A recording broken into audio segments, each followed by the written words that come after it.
ಶಿವಕುಮಾರ್ ಪಟ್ಟಾಭಿಷೇಕಕ್ಕೆ ಕ್ಷಣಗಣನೆ ಪ್ರಾರಂಭ ಆಗಿದೆ. ಕರುನಾಡಿನಲ್ಲಿ ಇವತ್ತಿನಿಂದ ಡಿಕೆ ಶಿವಕುಮಾರ್ ಯುಗಾರಂಭ ಆಗ್ತಾ ಇದೆ.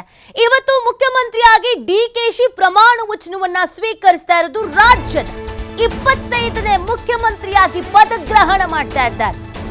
ಡಿಕೆ ಶಿವಕುಮಾರ್ ಅವರು ರಾಜಕೀಯಕ್ಕೆ ಎಂಟ್ರಿ ಕೊಡಬೇಕಾದ್ರೆ ಈ ಕನಸನ್ನ ಹೊಂದಿದ್ರು. ನಾನು ಒಂದು ದಿನ ರಾಜ್ಯದ ಸಿಎಂ ಆಗ್ಲೇಬೇಕು ಅಂತ ಶಪಥ ಮಾಡಿದ್ರು. ಯಾಕಂದ್ರೆ ಅವರ ಕಾರ್ಯ ವೈಖರಿ, ಆಮೇಲೆ ಅವರು ಇಟ್ಟಂತ ನಂಬಿಕೆ, ಪಟ್ಟಂತ ಕಷ್ಟ ಇದೆಲ್ಲವೂ ಸಾರಿ ಸಾರಿ ಹೇಳ್ತಾ ಇದ್ರು. ಇವತ್ತೆಲ್ಲ ನಾಳೆ ಒಂದಿನ ರಾಜ್ಯದ ಸಿಎಂ ಆಗೇ ಆಗ್ತೀನಿ ಅಂತ. ಈ ದಾರಿ ಏನ್ ಸುಗಮ ಆಗಿರ್ಲಿಲ್ಲ ಬಿಡಿ, ಅನ್ಕೊಂಡಿದ ತಕ್ಷಣ ಆಗ್ಬಿಟ್ರು ಅನ್ನೋ ಲೆಕ್ಕಾಚಾರ ಅಲ್ಲ. ಸೊ ಇದೀಗ ಮುಖ್ಯಮಂತ್ರಿಯಾಗಿ ಪದಗ್ರಹಣ, ಲೋಕಭವನದ ಗಾಜಿನ ಮನೆಯಲ್ಲಿ ಸರಳ ಸಮಾರಂಭ. ಸಂಜೆ 4:05 ಪ್ರಮಾಣ ವಚನವನ್ನ ಸ್ವೀಕಾರ ಮಾಡಲಿದ್ದಾರೆ. ಪ್ರತಿಜ್ಞಾವಿಧಿಯನ್ನ ಬೋಧಿಸಲಿದ್ದಾರೆ ರಾಜ್ಯಪಾಲ ಗೆಹ್ಲೋಟ್. ಟಿವಿ5 ನಲ್ಲಿ ಡಿಕೆಶಿ ಪಟ್ಟಾಭಿಷೇಕದ ಮೆಗಾ ಕವರೇಜ್, ಕ್ಷಣದ ಅಪ್ಡೇಟ್ ಅನ್ನು ಕೊಡ್ತಾ ಹೋಗ್ತೀವಿ. ಡಿಕೆಶಿ ಪ್ರಮಾಣ ವಚನ ನಾನ್ ಸ್ಟಾಪ್ ಕವರೇಜ್ ನಿಮ್ಮ ಟಿವಿ5 ನಲ್ಲಿ ಮನೇಲೆ ಕುತ್ಕೊಂಡು ನೀವು ನೋಡ್ಬೋದು. ಕರುನಾಡಿನ ನೂತನ ಸಿಎಂ ಆಗಿ ಪ್ರಮಾಣ ವಚನವನ್ನ ಕನಕಪುರದ ಬಂಡೆ ಸ್ವೀಕರಿಸಲಿದ್ದಾರೆ. ಡಿಕೆ ಶಿವಕುಮಾರ್ ಅವರು ಇವತ್ತು ಸಿಎಂ ಆಗ್ತಾ ಇರೋದು ಅಥವಾ ಆಗಿರೋದೇನಿದೆ ಇದು ಸುಗಮ ಅಂತ ನಮಗೆ ಮೇಲ್ನೋಟಕ್ಕೆ ಅನ್ಸುತ್ತೆ. ಎಷ್ಟು ಈಸಿ ಆಗ್ಬಿಟ್ರಿ, ಏನು ಗೊಂದಲನೇ ಆಗಲಿಲ್ಲ. ಈ ಕಡೆ ಸಿದ್ದರಾಮಯ್ಯನವ್ರು ಕಿರಿಕೆ ಮಾಡಲಿಲ್ಲ, ಸಮಸ್ಯೆನೇ ಆಗಲಿಲ್ಲ.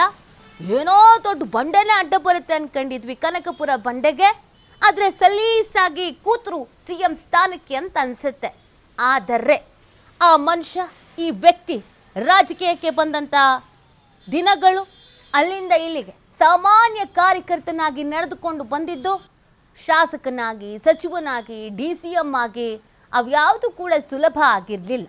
ಒಬ್ಬ ಸಾಮಾನ್ಯ ಕಾರ್ಯಕರ್ತನು ಕೂಡ ಸಿಎಂ ಆಗಬಹುದು ಅನ್ನೋದನ್ನು ಕಾಂಗ್ರೆಸ್ ಪಕ್ಷ ಆ್ಯಂಡ್ ಡಿಕೆ ಶಿವಕುಮಾರ್ ಅವರು ತೋರಿಸ್ತಾ ಇದ್ದಾರೆ. ನಿಷ್ಠಾವಂತನಾಗಿದ್ರೆ, ಪಕ್ಷದ ಸಿದ್ಧಾಂತಗಳಿಗೆ ಬದ್ಧವಾಗಿದ್ರೆ, ಬಂಡೆ ಥರ ನಿಂತ್ಕೊಂಡ್ರೆ ಖಡಾಖಂಡಿತವಾಗಿ ಒಂದು ದಿನ ಆ ಪಕ್ಷ ಗುರುತಿಸುತ್ತೆ ಅನ್ನೋದು ಗೊತ್ತಾಗ್ತಾ ಇದೆ. ಇವತ್ತು ತುಂಬ ಜನ ಮನೇಲಿ ಕೂತ್ಕೊಂಡು ಇವ್ರನ್ನೇನ್ರಿ ಸಿಎಂ ಮಾಡಿಬಿಟ್ರು, ಏನು ಸಿಎಂ ಏನೋ ಅನಿಸುತ್ತೆ ನಮಗೆ.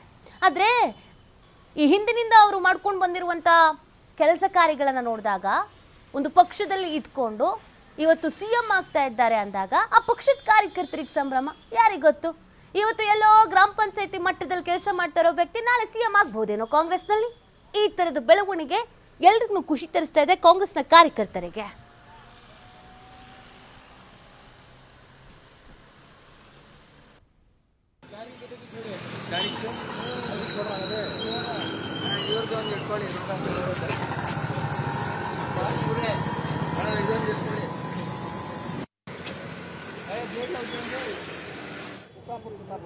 ಗುಲ್ಬರ್ಗ ಡಿಸ್ಟಿಕ್ ಚಿತ್ತಾಪುರ ತಾಲೂಕಿಂದ ಒಂದು ಸುಮಾರು 200 ಜನ ಬಂದಿದ್ದೀವಿ. ಆದರೂ ಕೂಡ DK ಸಾಹೇಬ್ರಿಗೇನು ಇವತ್ತು ಮುಖ್ಯಮಂತ್ರಿ ಆಗ್ತಿದ್ರಲ್ಲ, ನಮ್ಮ ಕ್ಷೇತ್ರದ ವತಿಯಿಂದ, ನಮ್ಮ ಜಿಲ್ಲೆಯ ವತಿಯಿಂದ ಅವರಿಗೆ ತುಂಬ ಹೃದಯನ ಅಭಿನಂದನೆಗಳನ್ನು ಸಲ್ಲಿಸ್ತಿದ್ದೀವಿ. ಆದರೂ ನಮ್ಮ ಜಿಲ್ಲಾ ಉಸ್ತುವಾರಿ ಸಚಿವರಾಗಿರ್ತಕ್ಕಂಥ ಪ್ರಿಯಾಂಕಾ ಸಾಹೇಬ್ರ ಕಡೆಯಿಂದ ಕೂಡ ತುಂಬ ಹೃದಯವನ್ನು ಧನ್ಯವಾದಗಳನ್ನು ಹೇಳ್ತೀವಿ.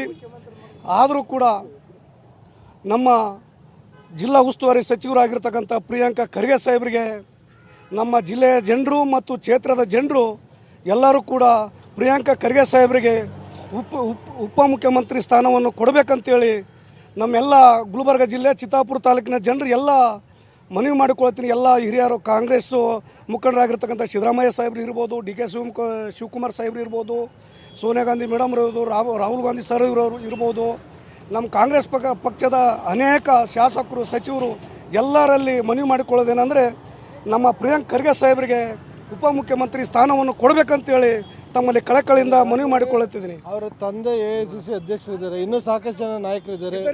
ಆದರೂ ನೀವು ಇವರಿಗೆ ಕೊಡಬೇಕು ಅಂತ, ಅದನ್ನು ಬಿಟ್ಟು ಬೇರೆ ನಿಮ್ಮ ಭಾಗದಲ್ಲಿ ಯಾರಿದ್ದಾರೆ? ಆ ಥರ ಏಬಲ್ ಕ್ಯಾಂಡಿಡೇಟ್ ಇದೆ. ಪ್ರಿಯಾಂಕ್ ಖರ್ಗೆ ಸಾಹೇಬ್ರು ಏನಿದಲ್ಲ ಆ ಥರ ಸ್ಟಿಕ್ ಇರ್ತಕ್ಕಂಥ ಕ್ಯಾಂಡಿಡೇಟ್ ಇದೆ. ಯಾಕಂತಂದರೆ ಆ ಲೆವೆಲ್ ಇರ್ತಕ್ಕಂಥ ಕ್ಯಾಂಡಿಡೇಟ್ಗೆ ನಾವು ಹೇಳಬೇಕಾಗುತ್ತೆ.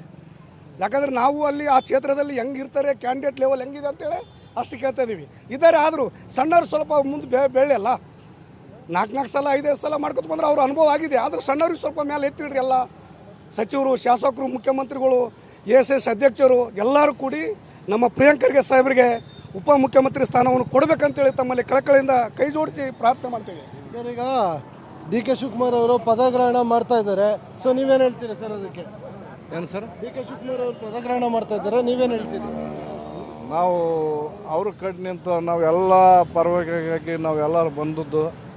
ಈಗೇನಪ್ಪ ಅಂತಂದ್ರೆ ನಾವು ಪ್ರಿಯಾಂಕ ಖರ್ಗೆ ಕೊಡ್ಬೇಕಂತಂದ್ರೆ ನಾವು ಒತ್ತಡ ಮಾಡಲಕ್ಕಂತಿದ್ದೀವಿ. ಅವ್ರಿಗೆ ಹೋಗಿ ಕೇಳ್ಕೋಬೇಕಂತ ನಾವು ಹೊಂಟಿದ್ದೀವಿ. ಈಗ ಅದು ಒಂದು MLC ಮಾಡಬೇಕು. ಚಿತ್ತಾಪುರ ತಾಲೂಕದಾಗ 50 ವರ್ಷ ನಿಂತು ಭೀಮಣ್ಣ ಸಾಲಿ ಅವರು ದುಡ್ದಾರ, ಅವ್ರಿಗೆ MLC ಕೊಡ್ಬೇಕಂತೇಳಿ ಅದು ಕಳಕಳಿನಿಂದ ಬೇಡಿಕೆತ್ತೀವಿ.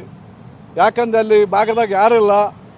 ಆವಾಗ ಮೋತ್ಪಲ್ ಬಸಂತ ರೆಡ್ಡಿ ದೇಶಮುಖ MLA ಇದ್ದಾಗ, ಮದಿನಿ ದೇಶಮುಖ MLA ಇದ್ದಾಗ, ಅವಾಗ ಬಾಬುರಾವ್ ನಿಂತಾಗ ಅವಾಗ ಎಲ್ಲರೂ ಪಕ್ಷ ಇಲ್ಲ.